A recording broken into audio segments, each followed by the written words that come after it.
tardes. Muchas gracias. En el nombre del Padre, del Hijo y del Espíritu Santo. Amén.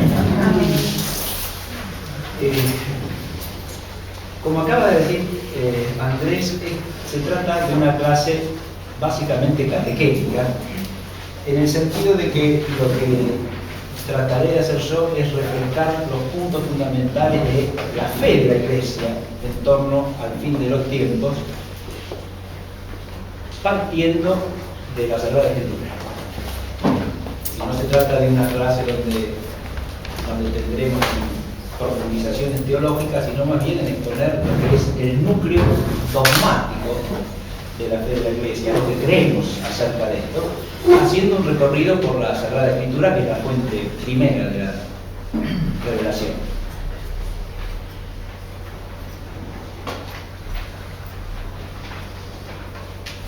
El tema que tenemos que abordar requiere una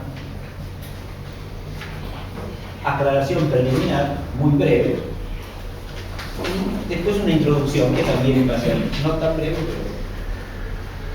pero breve también. La primera aclaración está en la ambigüedad de la expresión fin de los tiempos. Es una ambigüedad que está en la lengua castellana, porque cuando decimos fin podemos entender básicamente dos cosas distintas en castellano corriente. El fin es la cesación de algo, es el término que marca que algo llega a su conclusión, pero es también la meta hacia la que se orienta algo. Y la expresión fin de los tiempos tomada en la fe de la Iglesia y en la Biblia tiene las dos connotaciones. Cuando hablamos del fin de los tiempos bíblicamente, en última instancia hablamos de una cesación de la temporalidad tal cual la experimentamos nosotros en el mundo creado, en el mundo de la historia, para decirlo de alguna manera. Esa temporalidad que vivimos, que experimentamos, tal cual la experimentamos desde la caída de Adán hasta el fin de los tiempos, esa está llamada a cesar.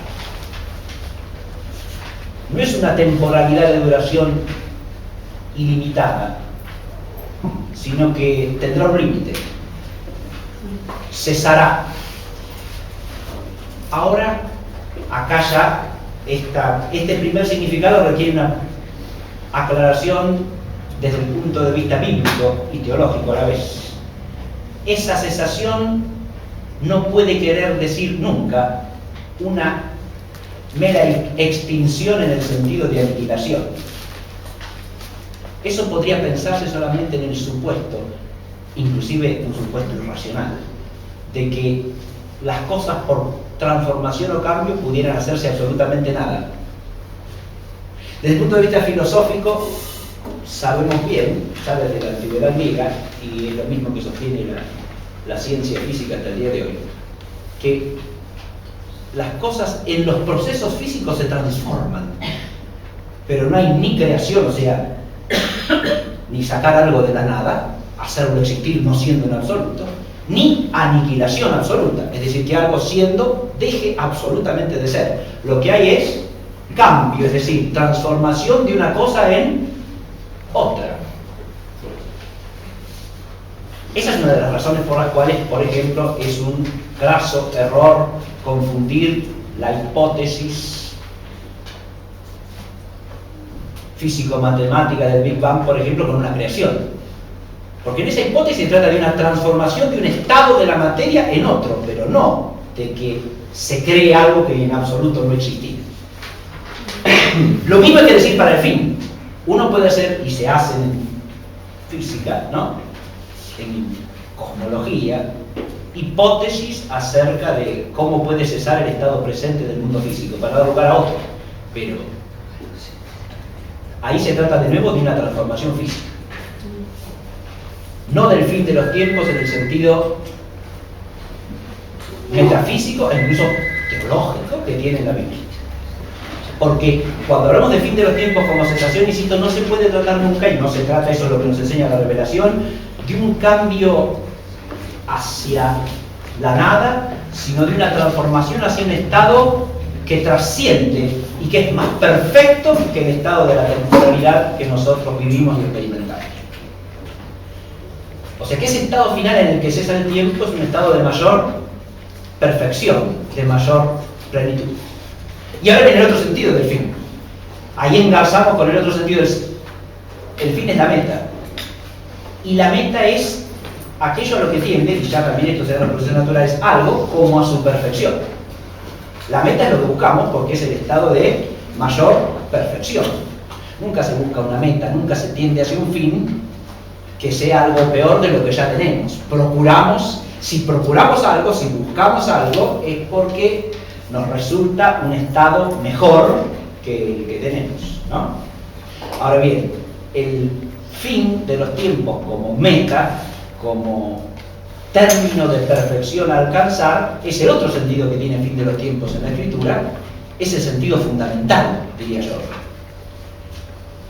Porque el otro, el de la cesación de la temporalidad, surge hasta en el orden de la inteligencia natural, ¿no? Todos sabemos que la vida humana en el tiempo tiene una cesación. Y también sospechamos que la totalidad de las cosas tiende a una cesación, ¿no? Eso ya naturalmente, para la inteligencia racional es así. Ahora que la totalidad de las cosas tenga una meta trascendente, ya es una cosa que en realidad sabemos por la fe, porque nos ha sido revelado. Esta es la aclaración preliminar que quería hacer. Y ahora voy a la breve introducción ya al tema de la clase, porque se me ocurrió empezar diciendo una cosa que puede resultar un poco chocante de entrada, pero en realidad es correcta. Uno podría reducir esta clase a lo siguiente: desde el punto de vista de la fe y de la Biblia, el fin de los tiempos es Jesucristo el Señor.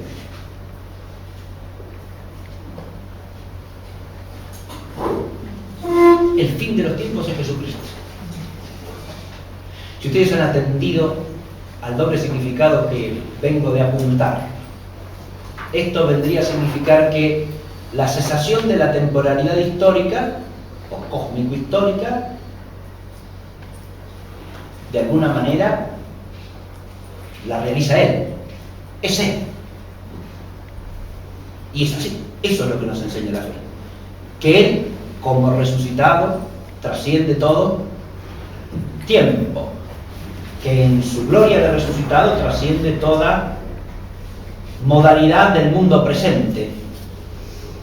La figura del mundo presente, como dice San Pablo. Y es una nota propia de la figura del mundo presente la temporalidad como la experimentamos. Si uno quisiese precisar más esto, podría decir que el fin de los tiempos es el reino del Señor, el reino de Cristo. Y para precisarlo más todavía, podemos decir que el fin de los tiempos es la gloria final de Jesucristo, o el reino finalmente consumado de Cristo el Señor. Ese es el fin de los tiempos. El fin de los tiempos, y con eso les hemos dicho todo. Todo lo que voy a decir a continuación es una explicitación de esto, pero no más. Si nosotros podemos reflexionar desde el afecto que acabo de decir, hemos visualizado el objeto de esta catequesis, ¿no? El fin de los tiempos es la gloria plena de Cristo, o el reino plenamente consumado de Cristo. Eso es el fin de los tiempos.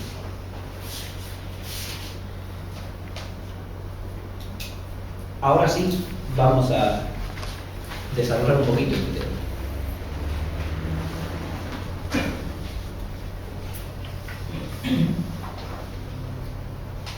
En una primera instancia, la primera aproximación que vamos a hacer es seguir un hilo histórico salvífico para entender este tema del fin de los tiempos, en tres momentos a su vez.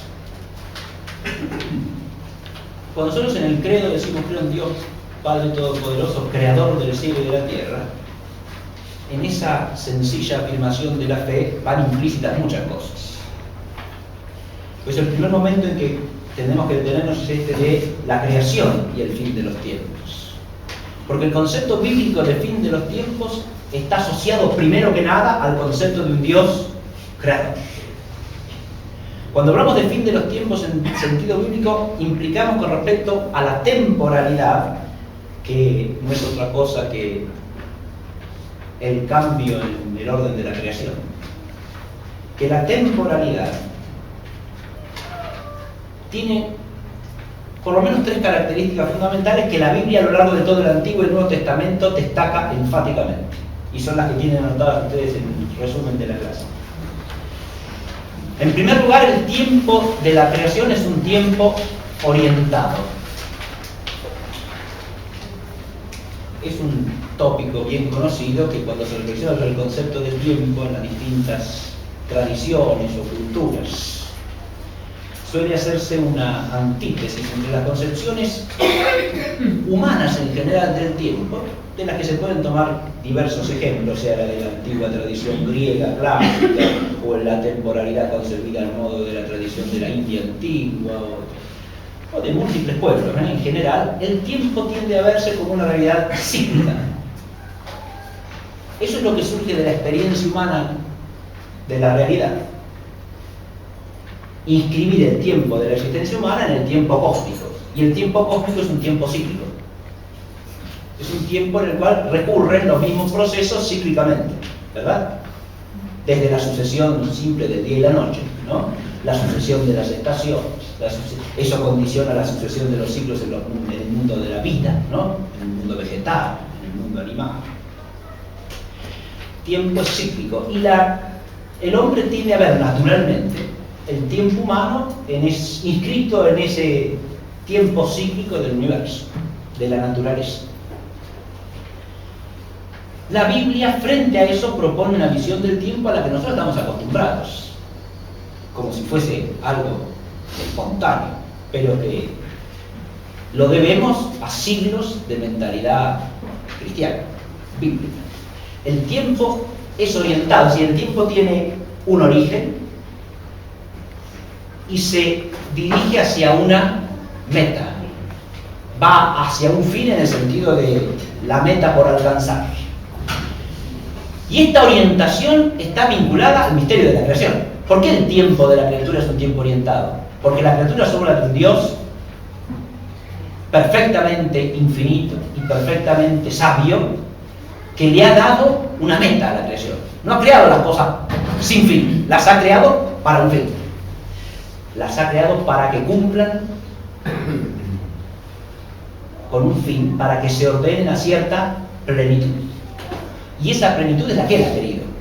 O sea que esa orientación del tiempo obedece al designio de Dios. El hecho de que el tiempo sea un tiempo orientado está ligado a que el Dios creador es un Dios providente. Es un Dios que tiene un plan sobre su creación y que realiza omnipotentemente ese designio.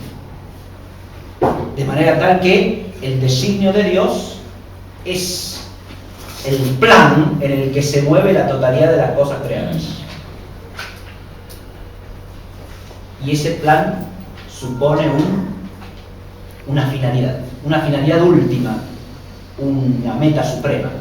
Y eso es el fin de los tiempos. Tenemos un tiempo orientado. ¿Cómo conocemos esa orientación? Solo gracias a que Dios nos revela su designio. Porque el designio de Dios lo podemos conocer solamente si Él nos lo manifiesta. De ahí el estrecho vínculo entre la revelación bíblica y este concepto de fin de los tiempos, ¿no? El fin de los tiempos es un concepto indisociable de la revelación, porque conocemos el fin como meta solo en la medida en que conocemos el designio, y el designio solo podemos conocerlo si Dios nos lo revela. Así como los designios de una persona no los podemos conocer sino en la medida que nos los manifieste, ¿no? Los podríamos barruntar en el caso de un ser humano, porque es otro ser humano a través de lo que hace, ¿no? Podríamos, bueno, según lo que hace, sospechar hacia dónde se encamina su andadura. Pero eso porque se trata de otro ser humano y nos es connatural el asunto. Pero tratándose del pensamiento de Dios, que dista infinitamente del nuestro, ¿no? Que es infinitamente perfecto, la única manera de conocer su designio es que Él nos lo comunique, sobrenaturalmente. Por eso, la fe es inseparable del conocimiento del designio divino y del conocimiento, por lo tanto, del fin de los tiempos. Al ser un tiempo orientado no por un proceso de cualquier tipo, sino por un designio de Dios. Y un designio de Dios implica un designio de la sabiduría de Dios y una decisión de la voluntad infinitamente bondadosa y amante de Dios, ¿no? Eso le da el segundo rasgo fundamental. Es un tiempo con sentido.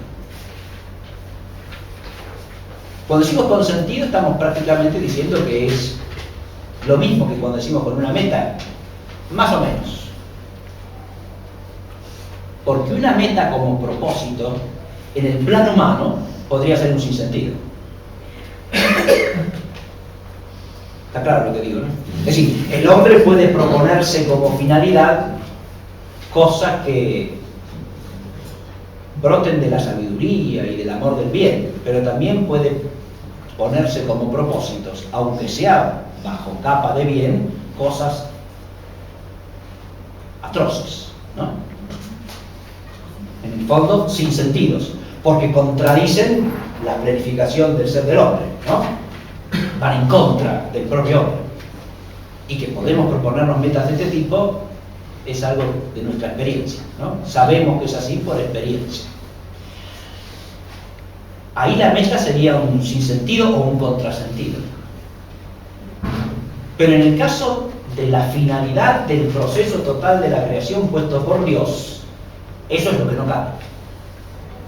Por eso el tiempo de la creación es un tiempo orientado, sí, pero además con sentido, en el sentido fuerte y positivo de la expresión. Es un tiempo que se ordena a una auténtica plenitud.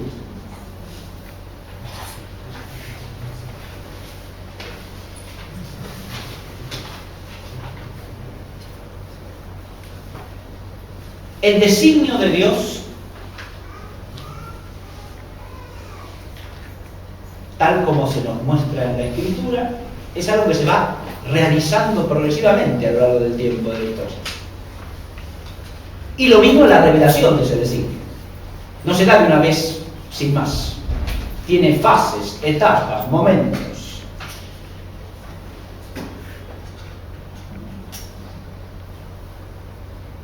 Pero en cada uno de esos momentos hay algo inseparable de la revelación bíblica en relación con el tiempo. Cuando Dios manifiesta algo al hombre, eso que se le está comunicando al hombre es palabra de Dios. Es una manifestación del designio soberano de Dios. Y reviste para el hombre un carácter absolutamente decisivo, y es el tercer rasgo que tiene el tiempo, como tiempo orientado y como tiempo consentido. ¿Qué quiero decir con esto? Si cada momento de la vida del hombre está inserto en el desarrollo del designio de Dios, lo que el hombre haga en ese tiempo decide su relación con el cumplimiento de ese designio. Ese sentido que tiene la totalidad del proceso porque está abarcado por un designio divino es una exigencia para cada uno de los hombres. Ahora, ¿por qué esto? Y porque el hombre en ese designio es creado como un ser dotado de la capacidad de recibir voluntariamente desde la fe la posibilidad de adherirse a ese designio y de secundarlo o de volverle la espalda. Entonces, frente al hombre creado así por Dios, según su designio, hecho a su imagen según su semejanza, para el hombre que está llamado a ser hijo de Dios, cada instancia del tiempo es decisiva. Cada instante del tiempo es decisivo. Fíjense ustedes, ahora el tiempo adquiere, al mismo tiempo que la inteligibilidad de un tiempo orientado, que la luminosidad de un tiempo consentido adquiere la exigencia, la gravedad de un tiempo decisivo. No da lo mismo vivir de cualquier manera. No da lo mismo en cada instante obrar de esta manera o obrar de esta otra manera. Hacer esto o no hacerlo. Sino que cada acto nuestro está inscrito en esa decisividad que tiene el tiempo.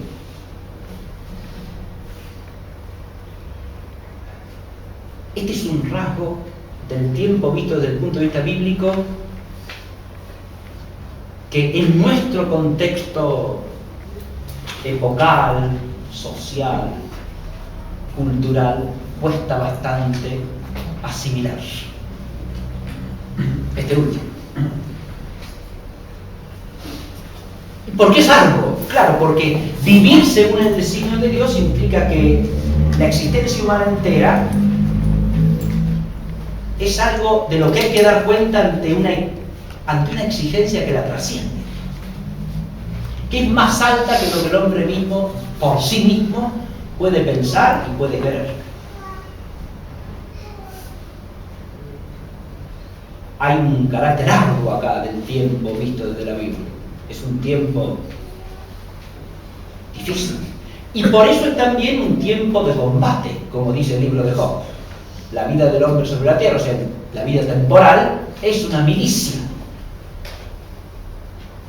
Porque el hombre está llamado a combatir con su propia deficiencia, con su propia miseria, con su propio yerro, con su propio pecado, con sus propias sombras, ¿no?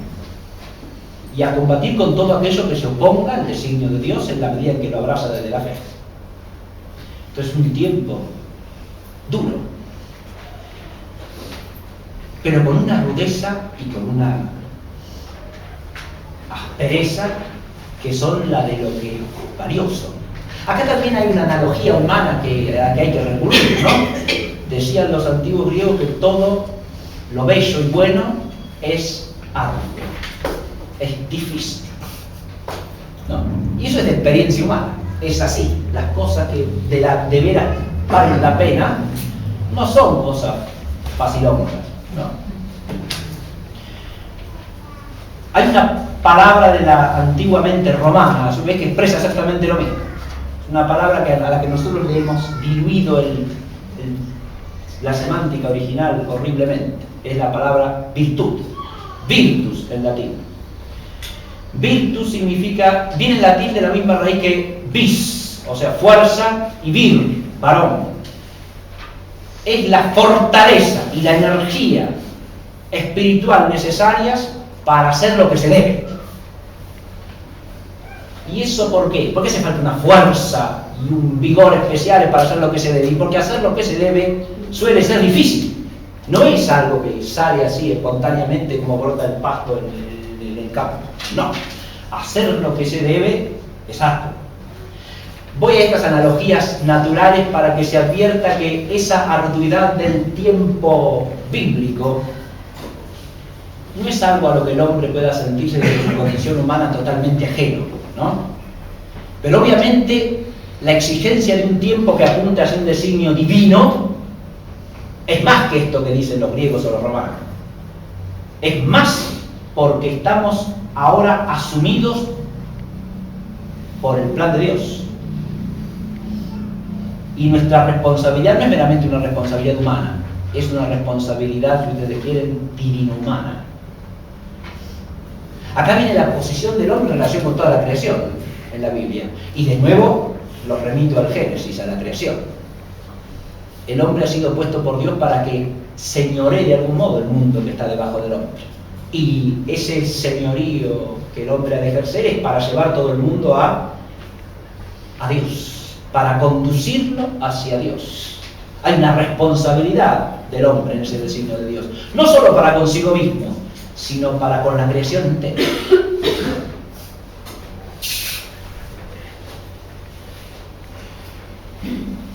El tiempo es un tiempo decisivo.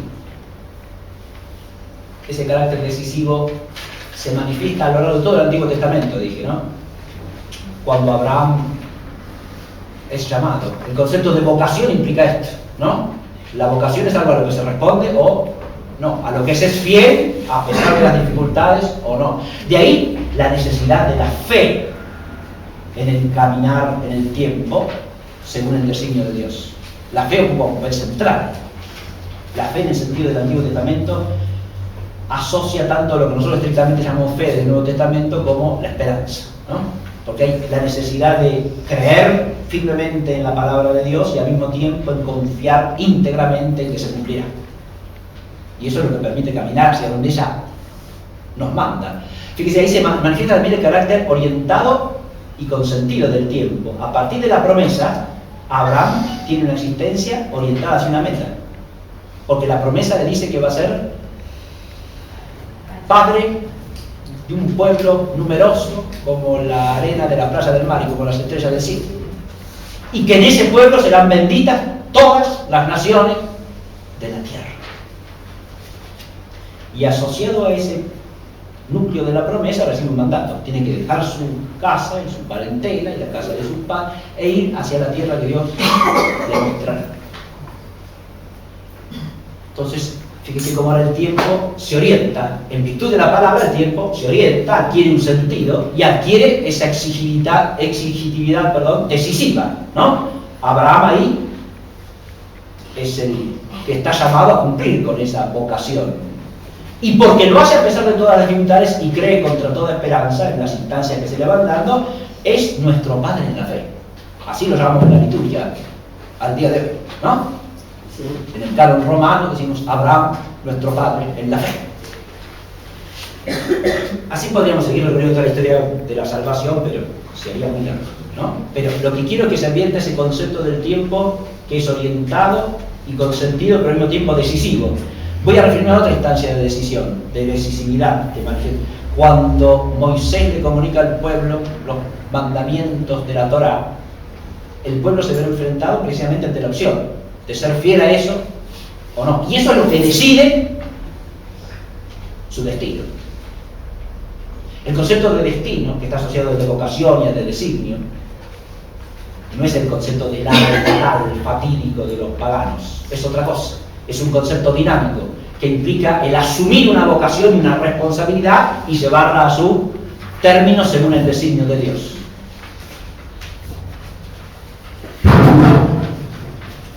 Hasta aquí la primera visión. La segunda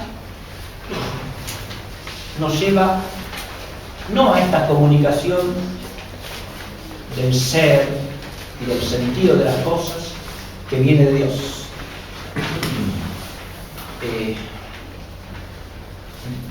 Voy a decir algo más que me sirve de transición. Adviértase que para poder el hombre vivir en ese tiempo orientado, consentido y decisivo según el designio de Dios, como ese tiempo lo trasciende, como ese designio lo supera, ahí estamos implicando siempre algo que es de la fe. Y que lo decimos también, quiero decir que creo en Dios creador, en el Padre creador todopoderoso. Y es que la creación bíblicamente, al mismo tiempo que creación, es elevación de la creación al orden sobrenatural. Porque Dios al crear al hombre lo ha elevado con una energía, con una gracia que trasciende la naturaleza del hombre. ¿Por qué? Y porque lo ha ordenado a un fin sobrenatural. A un fin que no es la propia naturaleza del hombre. Un fin que no puede el hombre alcanzar sino a través de un don que va más allá de su naturaleza, que lo llamamos la gracia.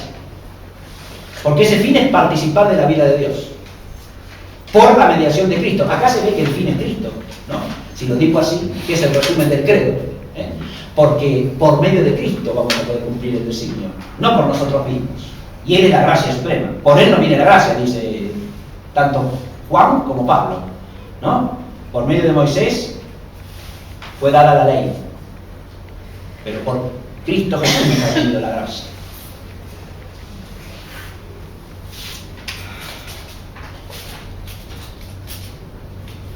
El fin del tiempo, en el sentido de cesación, a su vez, tiene relación con otra cosa, que también es bíblica, y es el segundo punto, ¿no? El pecado, la muerte y el fin de los tiempos. Ahora ya, si uno lee con atención la Escritura, se encuentra con otro tema. La vida del hombre está llamada a una cesación, que es lo que llamamos la muerte. La vida es temporal, ¿no? Ese es un fin del tiempo para cada uno. Para todos y cada uno. Ese fin del tiempo para todos y cada uno en la Biblia está presentado como un misterio. Uno puede pensar en la muerte como un hecho natural y no está del todo mal. Si uno lo analiza filosóficamente, parece que el hombre es un ser compuesto, es un ser espiritual y corpóreo a la vez.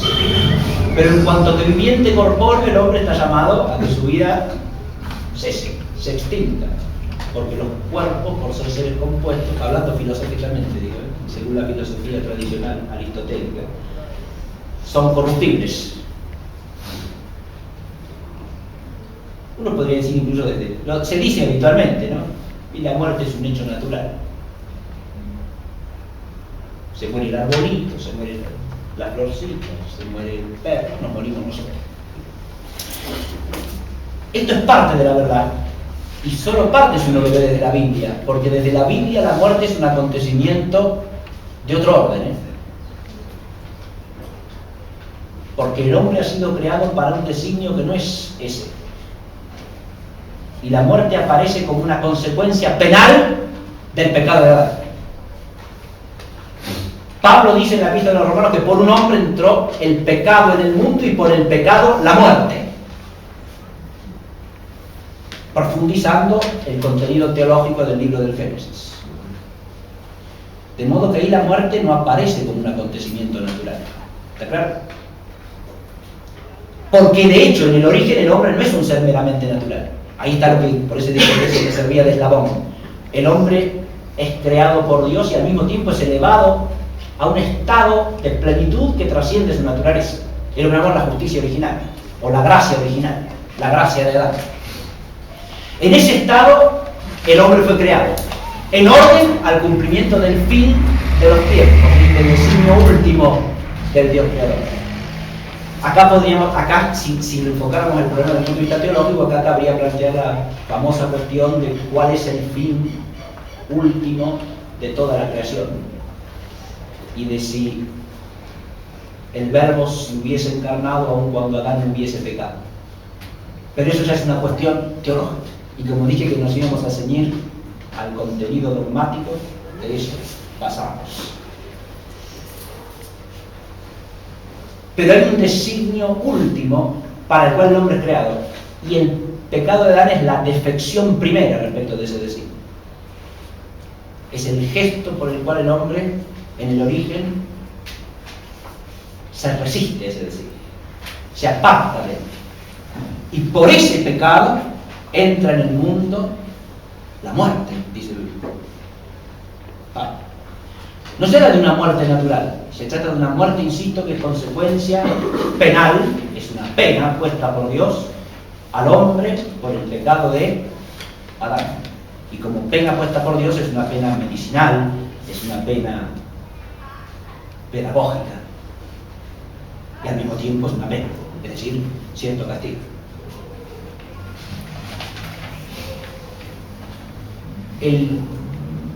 La muerte ahora es el horizonte final de toda existencia temporal. Es también un fin de los tiempos. Un fin de los tiempos con minúsculas, si se quiere. De aquí viene otra complejidad de nuestra fe en relación con el misterio del fin de los tiempos, que es lo que suele llamarse el aspecto de la escatología individual y la escatología universal, ¿no? La creación entera está llamada a un fin último, pero cada uno de nosotros tiene su propio término en el tiempo, que es la muerte. Pero atención, la muerte es siempre fin en el sentido de cesación, no en otro sentido. En el sentido de plenitud no lo es ni puede serlo. Podemos pensarlo así en relación a la plenitud, a eso sí, y eso es de fe. Es decir, como un tránsito hacia la plenitud.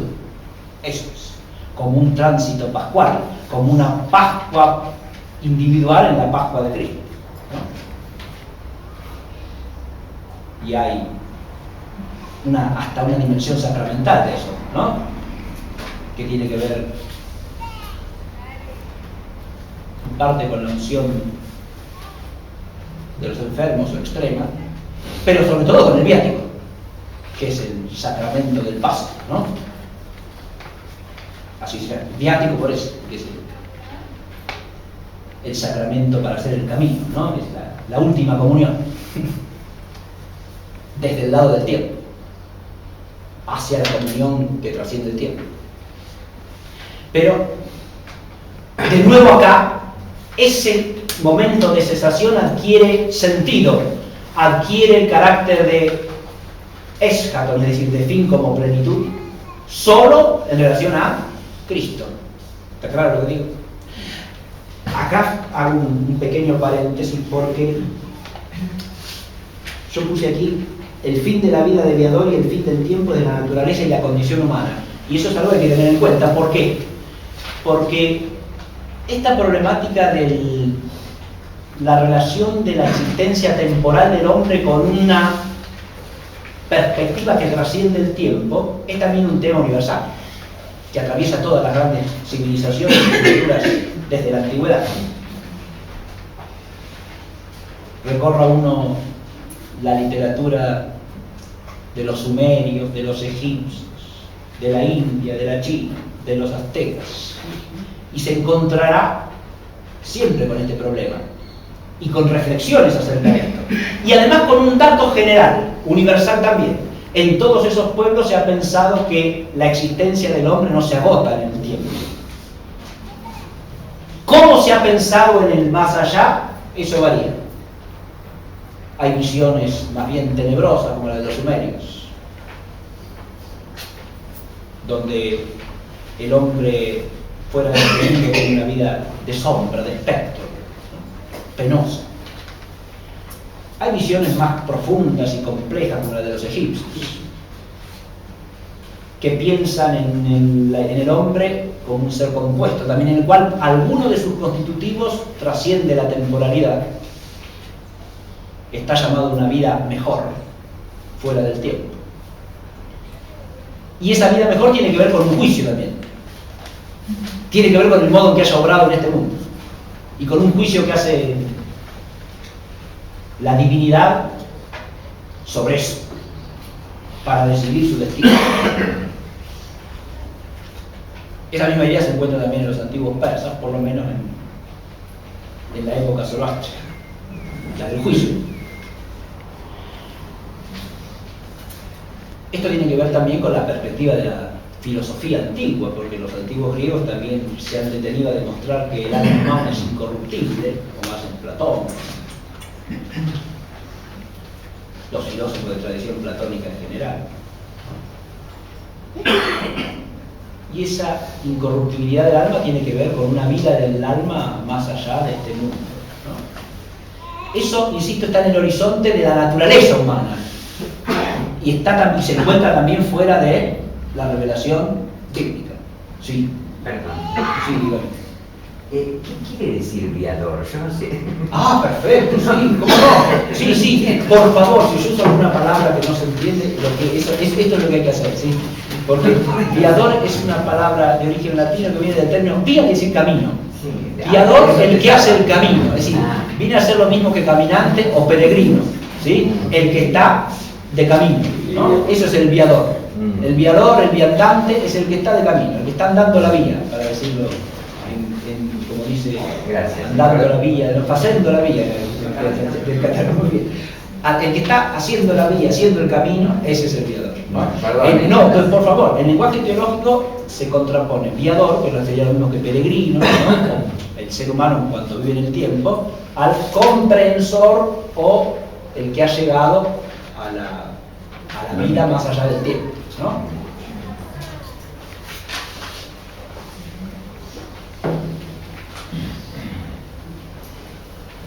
Esa condición natural del hombre de ser un ser que no existe para el tiempo, existe en el tiempo, pero no para el tiempo. ¿Sí?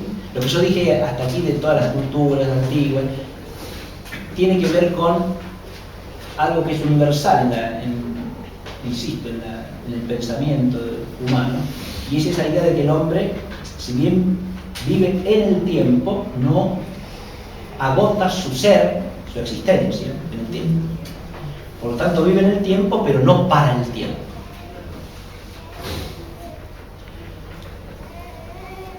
Esto adquiere desde la perspectiva bíblica no solo una confirmación, sino una profundización.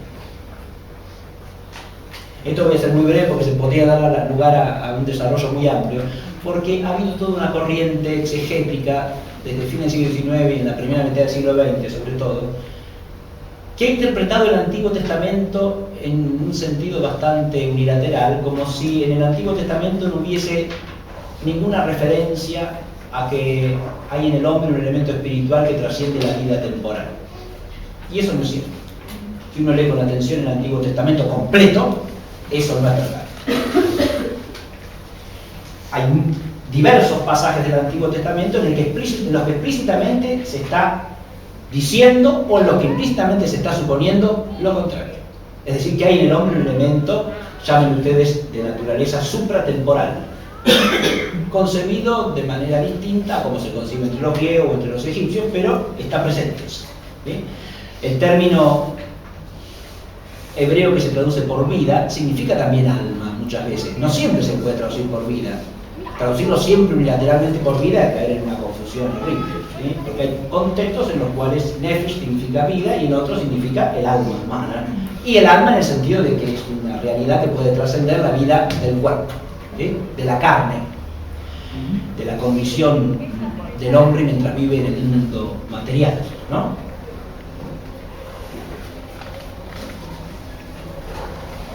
Con esto tiene que ver la muerte y lo que en la catequesis tradicional se llama el juicio particular y la consecuencia de ese juicio particular, es decir,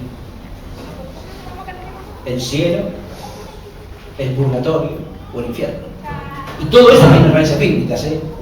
Leyendo los textos del Antiguo y del Nuevo Testamento, sobre todo, uno encuentra el fundamento para estas afirmaciones fundamentales de la fe de la Iglesia. Cada uno de nosotros alcanza a través del tránsito de la muerte una meta. Ahora, fíjense ustedes, como yo ya he nombrado esas metas, acá la palabra meta hay que poner entre comillas, ¿no?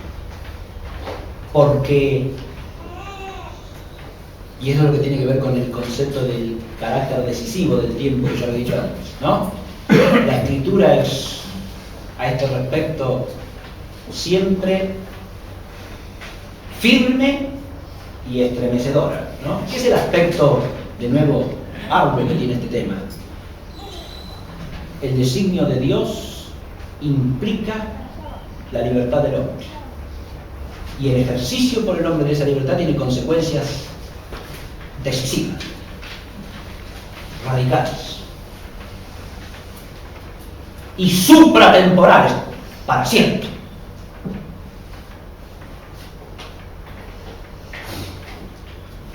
Esto está dicho en el Antiguo y en el Nuevo Testamento, pero el Nuevo Testamento con una energía y con una claridad mayores. ¿Podría dar algún ejemplo? ¿Y por qué? Sí. ¿Por qué digo el Nuevo Testamento con una energía y claridad mayores? Porque el primero que lo enseña con toda explicitud del Nuevo Testamento es Jesucristo nuestro Señor. ¿Está claro? Y entonces paso a la tercera instancia histórico-servífica. Jesucristo, Logos encarnado y Redentor y fin de los tiempos. El Señor ha dicho con toda claridad, podemos recurrir a múltiples pasajes, pero basta con recordar el final del gran discurso escatológico que aparece en los capítulos 24 y 25 de Mateo, que es la figura del juicio final, ¿no? En que serán discernidos los que van a la diestra y los que van a la siniestra. Unos serán convidados a participar del reino y los otros serán echados a las tinieblas donde habrá llanto y crujir de dientes. De manera tal que ese carácter decisivo del juicio está afirmado explícitamente en la enseñanza del Señor Jesucristo y en múltiples pasajes. Insisto, yo digo, basta con recordar eso. Pero hay múltiples pasajes en los que el Señor dice, el que obre así vivirá, y el que no, irá a la gehenna, ¿sí? Donde hay llanto y fuego inextinguible, etcétera, etcétera. Las expresiones son múltiples y siempre vigorosas, y no dejan lugar a duda alguna. No es una cosa que se le ocurra. Si uno admite la palabra revelada como lo que es, como decía San Pablo, no digo la palabra de Dios como palabra de Dios y por eso doy gracias a Dios. Esto es la palabra de Dios en su culminación, es decir, en la predicación de Dios mismo hecho. Y pretenderse más sabio que eso ya es una locura, ¿no? Una necedad. A nosotros, según categorías humanas de hoy día, eso puede parecernos tremendo. Al hombre siempre le ha parecido tremendo eso, no es ninguna novedad. La diferencia es que hoy tendemos, al recibirlo como tremendo, a rechazarlo ipso facto porque no queremos saber nada con cosas tremendas. Nos las queremos sacar de encima inmediatamente.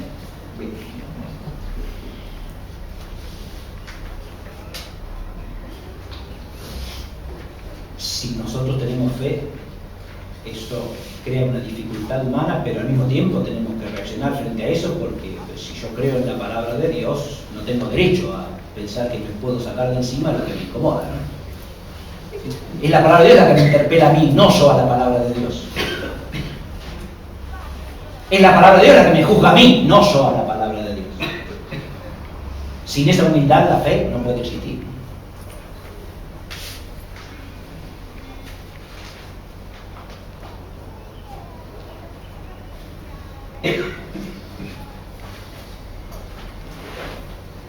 En Jesucristo el tema del fin de los tiempos adquiere su forma, su figura definitiva.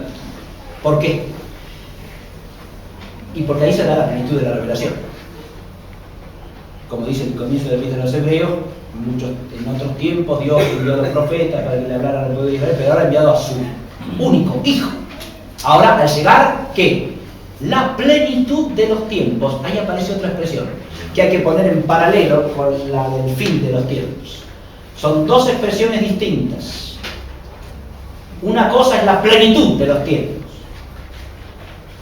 Pleroma tu chron, o pleroma ton aion, dice el griego del Nuevo Testamento. El pleroma del tiempo o el pleroma de las edades. La plenitud. Y otra cosa es el fin de los tiempos. Es ton aion. Son dos conceptos distintos.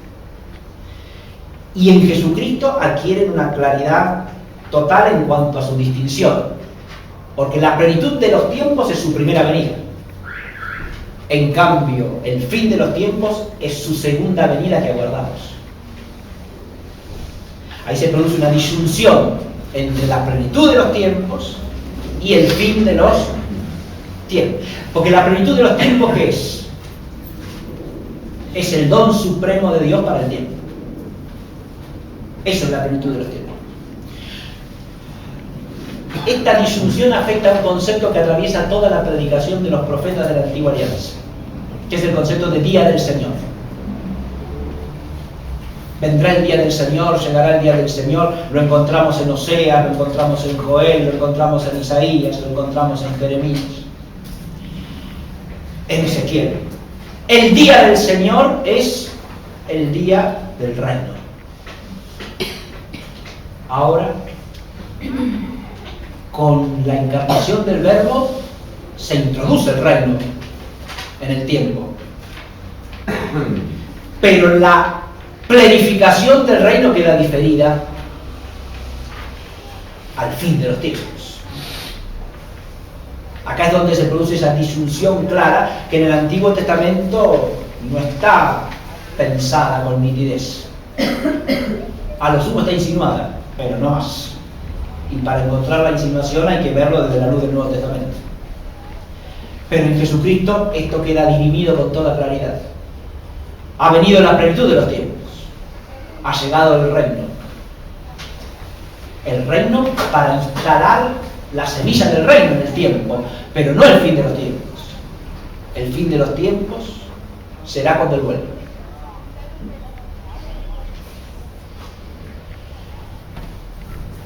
El entretiempo es el tiempo de la iglesia, ¿no? Esto es catequesis también. Es el tiempo de la iglesia. Cuando en el mandato de los apóstoles en Mateo 28, el Señor les dice: id y haced discípulos a todas las naciones gentiles de la tierra, bautizándolos en nombre del Padre, y del Hijo y del Espíritu Santo, y enseñándoles a guardar todo cuanto yo os he mandado. Y yo estaré con vosotros hasta la consumación de los tiempos. Ahí está el fin del tiempo. Pero la plenitud del tiempo ya ha venido. Estas dos cosas que son de fe, digamos, básicas. Cuando decimos que ha venido la plenitud de los tiempos, del tiempo y de los tiempos en Cristo, estamos diciendo que no podemos aguardar ningún acontecimiento intrahistórico, o sea, intratemporal, más pleno, más perfecto, más elevado que ese que es la venida del Señor. La venida en carne del Logos, que ha venido ¿para qué? Para realizar su Pascua por medio del cual ha redimido al mundo. Ese es el acontecimiento central de la historia y el supremo. Todo lo anterior se orientaba a Él, según el designio de Dios, y todo lo posterior brota de Él como de fuente de vida. Y en la medida en que todo lo posterior es asumido por ese acontecimiento de la Pascua del Señor, de su misterio pascual, por el cual la humanidad ha sido rescatada del demonio, del pecado, de la muerte, y ha sido transformada en nueva creación por la obra del Adán nuevo y definitivo, que es Cristo. En medida que la realidad del hombre sea asumida por el misterio pascual de Cristo, en medida que los pueblos se conviertan por la fe a Cristo y vivan de Cristo y de su gracia, entonces se va realizando el designio de Dios hacia la plenitud de los tiempos. No, desde la plenitud hacia el fin de los tiempos. ¿Está claro? Hacia el fin. Porque lo que queda por cumplir es el escapo. El pleroma ya está puesto. Es decir, la plenitud del tiempo ya está en Él. Es Él. Al ser en el pleroma que hace posible el fin, porque sin Él no podemos llegar al fin, es decir, a la consumación gloriosa del reino. Nada ni nadie puede llegar a la consumación del reino sin Él. Si no es por medio de Él. Esto la Escritura lo dice explícitamente. Hay un solo mediador entre Dios y los hombres, el hombre, Cristo Jesús. No hay otro.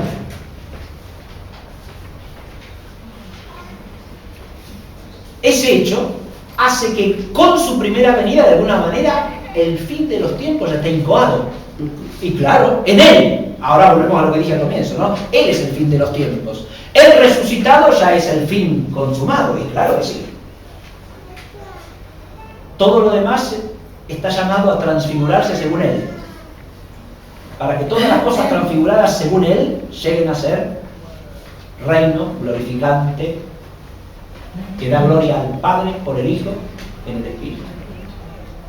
Ese movimiento es el que realiza la liturgia en la Iglesia, ¿no? Dar gloria al Padre por el Hijo en el Espíritu. Por eso la liturgia es la fuente y la cumbre de toda la vida de la Iglesia. La liturgia es siempre escatológica. Es el punto máximo de injunción entre nuestro decurso temporal y el fin de los tiempos a través de la plenitud, porque en la liturgia nos sumergimos en el misterio pascual de Cristo, en la plenitud de los tiempos. Esto es algo que estamos llamados a vivir desde la fe, ¿se dan cuenta? Fíjense cómo, fíjense cómo el tema del fin de los tiempos no es pensar, ahora voy a ir ya a los signos que suelen llamarse apocalípticos, no, ¿hasta qué lo tengo? Ya me pasé. Menos cuarto, menos 10. Bueno, listo. Ya, sí. La lectura la liturgia, bien. Pero, visto de la fe el fin de los tiempos, es todo esto. Si yo hablo de la liturgia, estoy hablando del fin de los tiempos, pero claro que sí, eso se ve desde la Biblia con toda claridad, ¿sí? Fíjense que el libro del Apocalipsis, al que suele asociarse con el fin de los tiempos, el Apocalipsis de Juan, ¿no? El Apocalipsis juaneo, con que termina el Nuevo Testamento, es un libro fundamentalmente litúrgico. A lo largo de todo el libro se plantean dos planos de realidad. Uno, la realidad histórico-temporal, y el otro, la liturgia celeste. ¿No? Van siempre en paralelo. La liturgia celeste, que atraviesa todo el libro, ¿no? Y el misterio del tiempo, con sus ires y venires, sus dificultades, sus conflictos. Pero tiene, digamos así, el escenario de la historia del hombre, ¿no? Pero esa historia tiene sentido solamente en la medida en que se orienta hacia esa liturgia celeste y termina siendo asumida por ella, ¿no? Porque la Jerusalén celestial es toda la creación transformada en un gran templo para la liturgia perfecta. Sí, dígame, discúlpeme, había alguna pregunta. El fin de los tiempos se entiende entonces que está prefigurado desde el principio y la intención. Siempre, claro, sí. Más que prefigurado, es decir, está en el designio de Dios eternamente. La prefiguración podría darse ya en la creación, ¿no? Claro. El concepto de figura hace alusión en la Biblia a que, y el paraíso adámico es una prefiguración, claro que sí. Y toda realidad del Antiguo Testamento en la cual se puede haber una figura del fin, la propia ciudad de Jerusalén como la ciudad de Dios, ¿no? El templo como lugar de la presencia de Dios, todas son figuras escatológicas, ¿sí? El mismo pueblo de Israel como Israel de Dios es una figura escatológica, porque el Israel de Dios es el pueblo que se eligió a Dios como herencia, donde Él tiene su morada, ¿no? De manera tal que ahí hay toda una serie de realidades que son figura de lo porvenir. Pero esa figura veterotestamentaria respecto del Nuevo Testamento también se aplica del Nuevo Testamento respecto a la consumación en el fin de los tiempos. Porque aún llegada a la plenitud de los tiempos, en parte vivimos en figura. Nuestra liturgia, al mismo tiempo que es realidad sacramental, es figura de la liturgia celestial, ¿no? Es un tipo de lo porvenir. Sí, eso es así, muy bien, sí. Este doble ritmo de la figuración o de la tipicidad, como se dice en griego, aparece en la reflexión cristiana muy temprano, ¿eh? El primero que la desarrolla sistemáticamente es un escritor de Alejandría llamado Orígenes, que vivió en el comienzo del siglo III de la era cristiana. Orígenes sistemáticamente aplica esto, ¿no? El Antiguo Testamento figura del Nuevo y el Nuevo figura de la consumación. Bueno, la doble venida del Señor entonces tiene esta doble venida, ¿no? La primera parucía en carne mortal, por la cual asume la muerte para vencer a la muerte por su cruz y su resurrección. Y la segunda parucía, la parucía gloriosa, que es la que aguarda, ¿no? La que está por venir. Sí, ya está ahora. Quedaba mal, Entonces no estamos tan... No, o sea, el error fue ahí. Sí, dígame. Sí, profesor, yo lo que quería preguntar es si en la plenitud de los tiempos se materializa el amor por la verdad, y si esto efectivamente es así, ¿cómo podríamos describir el amor por la verdad en los términos de San Agustín? El amor, sí. No, está bien. Yo le voy a contar muy brevemente porque usted está planteando un tema muy interesante, pero que queda fuera de lo que sería esta clase. Porque el amor por la verdad de San Agustín es un tema propiamente teológico e incluso propio de la teología de San Agustín. Pero lo que sí le voy a decir es que ese amor por la verdad es supremamente amor por la verdad, la verdad sustancial que es Dios, ¿no? Eso en San Agustín es clarísimo. La verdad subsistente es Dios mismo. De manera tal que el amor por la verdad tiene su culmen en el amor a Dios. Y es claro que el designio de Dios a lo largo del tiempo no solo brota del amor, sino que tiende a la participación en ese amor que es el amor en que Cristo nos hace partícipes. Fíjense que ese es un tema que sí lo podemos vincular con lo que estoy hablando, porque la Pascua de Cristo nos hace partícipes del amor mismo de Dios, y de ahí brota el mandamiento nuevo de amar al prójimo como lo ha amado Él, que no es amor humano alguno ese, es el amor divino del que Él nos hace partícipes, es la vida misma de la Trinidad, de la cual Él, como uno de la Trinidad, nos hace partícipes al hacernos hijos en el Hijo, por su gracia, y por lo tanto coherederos del reino, ¿no? Pero nos está llamando ahí a participar de ese amor con que Dios nos ha amado en Él, ¿verdad? Y eso, por supuesto, en el tiempo se inicia, como dice Pablo, pero es lo que no tiene fin, porque la fe y la esperanza pasarán, porque son del tiempo, pero el ágape, o sea, el amor divino, ese es para siempre. Así que el tema del ágape es claramente escatológico, sí señor, ¿está? Eso. Ahora, los matices que esto tiene propiamente en San Agustín ya es otro problema, ¿sí?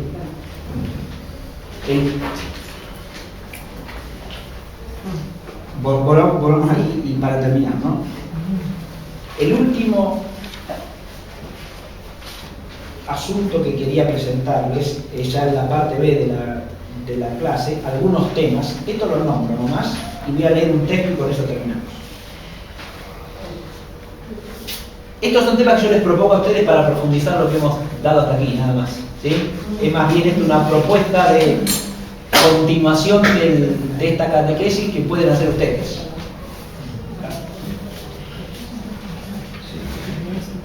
Una vía es la de los discursos escatológicos del Señor y el concepto del día y la hora. El Señor ha dicho que Él vendrá, pero vendrá de una manera tal que nadie sabe el día y la hora. Las metáforas que usan para expresar eso son: pasará como en tiempos de Noé, así que todos estaban desprevenidos. O el Hijo del Hombre llegará como un ladrón en la noche, es decir, de manera totalmente inesperada y sin que nadie lo pueda advertir, ¿no? Y nadie sabe el día ni la hora, ni el Hijo siquiera, lo cual no quiere decir que no lo sepa en sentido literal, sino que no lo tiene para comunicarlo mediante la revelación, no es parte de la revelación. Esto lo que yo les aconsejo es que lean eso. Son 2 capítulos que culminan con el juicio escatológico, ¿no? Y entre medio del discurso escatológico propiamente dicho, que habla sobre todo, ese discurso es complejísimo desde el punto de vista exegético, porque combina la perspectiva de la ruina próxima de Jerusalén que él está profetizando y que acontecerá en el año 70, ¿no? Que es una figura del fin de los tiempos, porque la ruina de Jerusalén es como para el pueblo de Israel, entiéndase, es el fin de la historia. ¿Se ve? Es la caída de la ciudad santa, del templo, y de una manera irreparable, ¿no? Es signo del fin último, del fin de la consumación final. Pero en el discurso de Jesucristo nuestro Señor combina las 2 perspectivas, la del fin temporal que está profetizando por la ruina de Jerusalén, como signo de su divinidad, y el fin de la historia. Por eso vale la pena leer alguna exégesis de esto, ¿no? Como, por ejemplo, yo les recomiendo 2 comentarios para eso. Uno es la Biblia comentada de los profesores de Salamanca, ¿sí? Que trae en el tomo 5A el Evangelio de Mateo.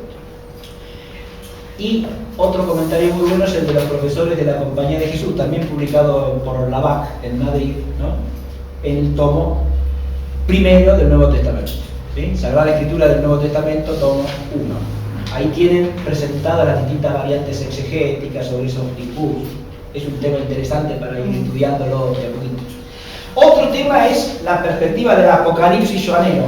El Apocalipsis de Juan suele considerarse el libro escatológico por excelencia. Y sin embargo, hay mucho más contenido escatológico en las epístolas de San Pablo que en el Apocalipsis de San Pablo.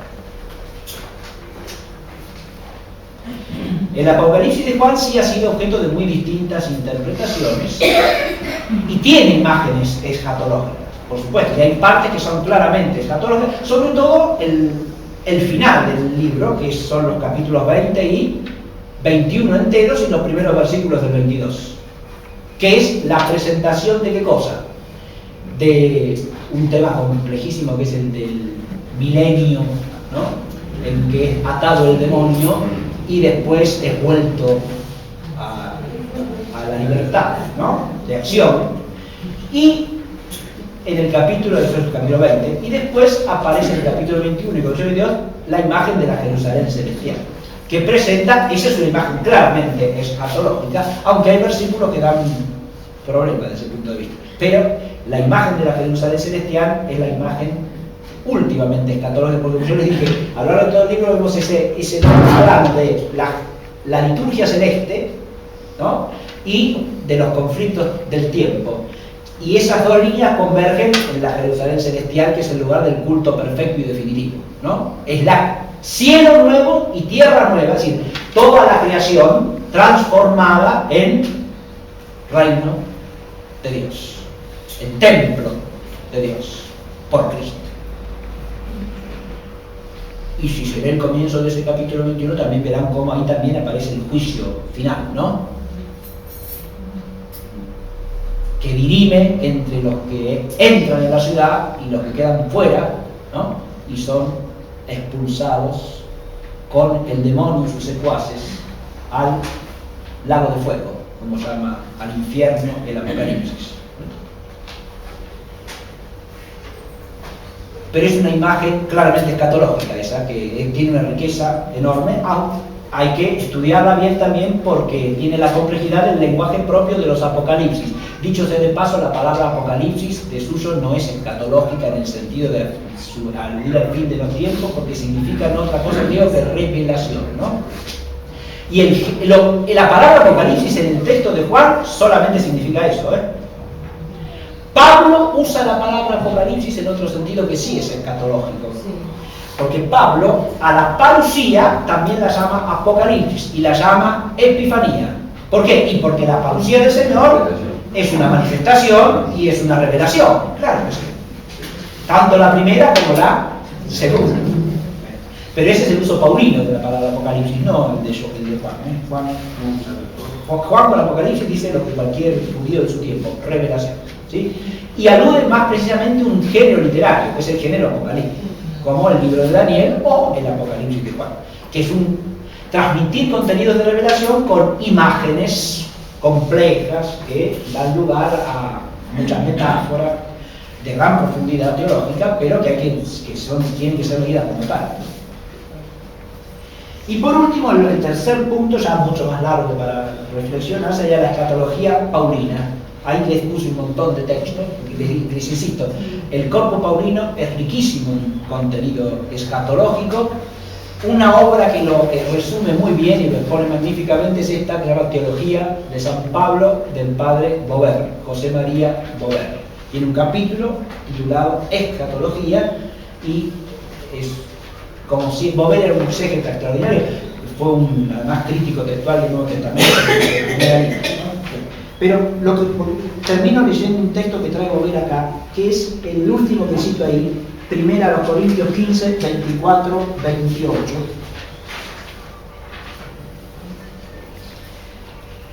El apartado que le dedica este texto a Bover se titula Un pasaje difícil de San Pablo interpretado por Suárez.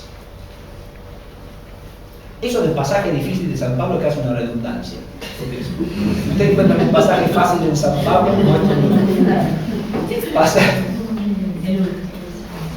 un pasaje difícil de San Pablo interpretado por Suárez. Dice así. Luego vendrá el fin, cuando entregará Cristo el reino a Dios, su Padre, después que hubiere derrocado todo principado y toda potestad y todo poderío. Pues conviene que él reine hasta que haya rendido a todos los enemigos debajo de sus pies. Pues cuando le hayan sido sujetadas todas las cosas, entonces también el mismo Hijo se sujetará al que le sujetó todas las cosas, a fin de que Dios sea en todos, todas las cosas. Esto es 1 Corintios, capítulo 15, 24 a 28. Y la dificultad del pasaje clásico, la discuten los padres de la Iglesia ampliamente, entre los siglos III, IV, V, está en qué quiere decir esto, que Cristo ahora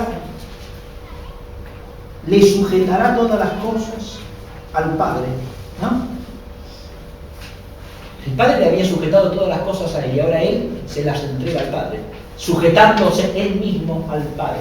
Entonces la dificultad exegética que se plantea a los padres es esta. Parece que San Pablo está diciendo que ahí se acaba el reinado de Cristo, porque ahora él se sujeta al Padre, ¿no? Hay muchas interpretaciones de este texto, pero Beauvais defiende la que sostuvo en su tiempo, fin del siglo XVI, el padre Suárez, Francisco Suárez, que no era propiamente exégeta, era un teólogo especulativo, importantísimo, pero en este punto, dice Beauvais, se mostró mejor exégeta que muchos exégetas de oficio. Y Suárez dice lo siguiente: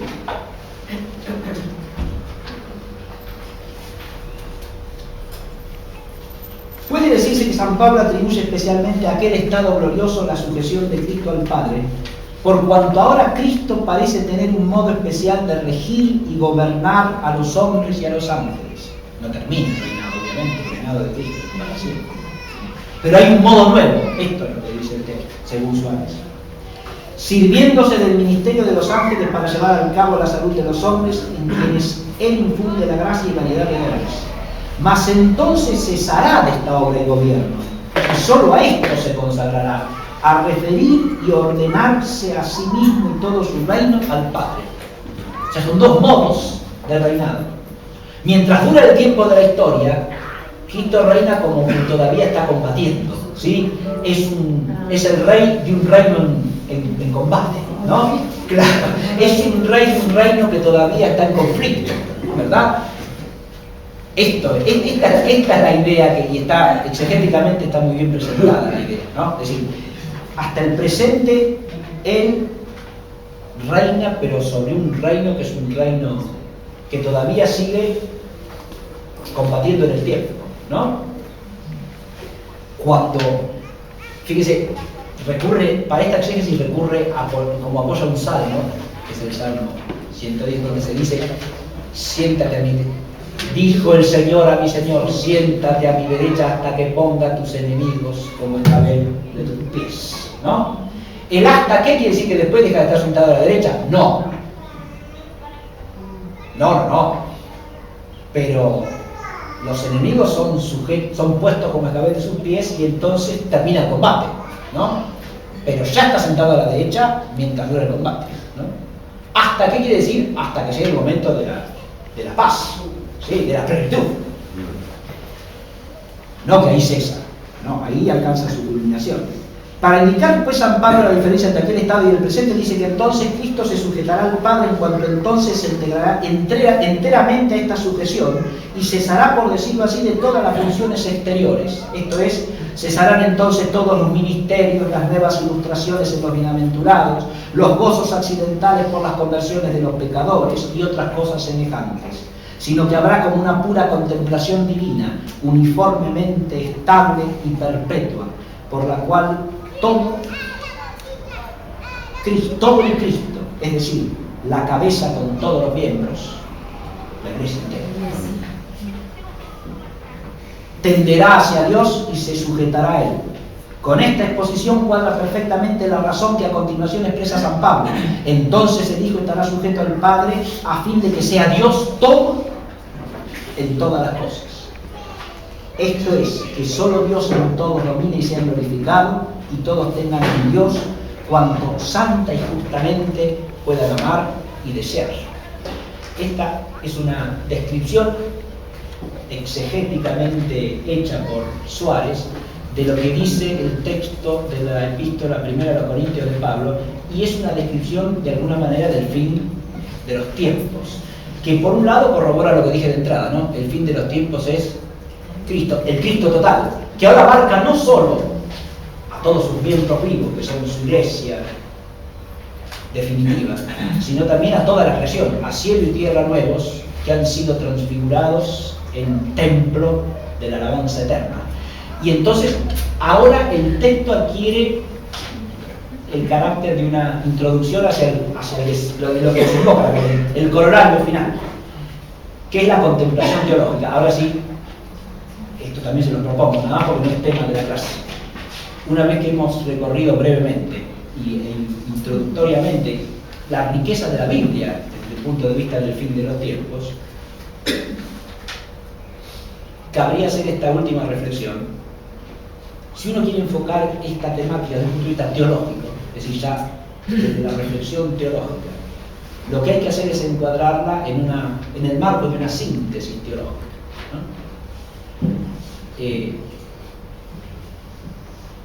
Acá en La Plata se ha escrito una síntesis teológica admirable, cuyo autor es el padre Juan Carlos Ruta. Y en esa obra del padre Ruta, la contemplación de todas las cosas teológicamente tiene un doble eje. Contemplar las cosas teológicamente es contemplarlas desde la Trinidad, que es Dios. Y según la economía de Dios, cuyo eje es el ágape, que es Dios, es decir, el amor, que es Dios. Fíjense que si nosotros miramos todo este tema del fin de los tiempos desde la Trinidad, adquiere su sentido último. Yo he dicho que el fin de los tiempos es Cristo, pero ¿Cristo quién es? Es el Verbo unigénito hecho carne. Y no podemos ni saber quién es Cristo en la fe, sino por la revelación que Él mismo nos ha hecho, el misterio de un Dios que es Padre, y es Hijo, y es Espíritu Santo. Es un Dios que tiene en sí la vida de un ágape personal, en que el Padre, el Hijo y el Espíritu se aman eternamente, y cuyo designio y cuya obra es manifestación de ese amor. Y por lo tanto el fin es también la consumación de ese amor. Acá hay que ubicar todos los temas de la escatología. La Jerusalén celestial, el cielo, la gloria del paraíso, ¿no? Pero también el purgatorio, que es obra del mismo amor. También el infierno, que es obra del mismo amor. Eso es lo que dice Dante en la comedia, ¿no? La entrada del infierno, dice según Dante, lasciate mi esperanza, voy a entrar. Dejad toda esperanza a vosotros los que entráis, porque me ha hecho el amor. Y eso es una cosa, claro, estremecedora, ¿no? Impresionante, pero es verdad. Visto desde la fe, es una gran verdad eso, ¿eh? Es lo que nos dice la Escritura. El cielo y el infierno son obra del mismo amor. Porque el amor es siempre del bien y por lo tanto rechaza el mal. Y si el mal es impenitente hasta el fin, la obra del amor es rechazarlo. No puede ser otro, ¿no? El texto de Suárez que acabo de leer es un texto como para meditar precisamente en este sentido del vínculo del fin de los tiempos con el misterio trinitario que es Dios y con el amor de Dios. Y con eso ya suficiente. Muchas gracias.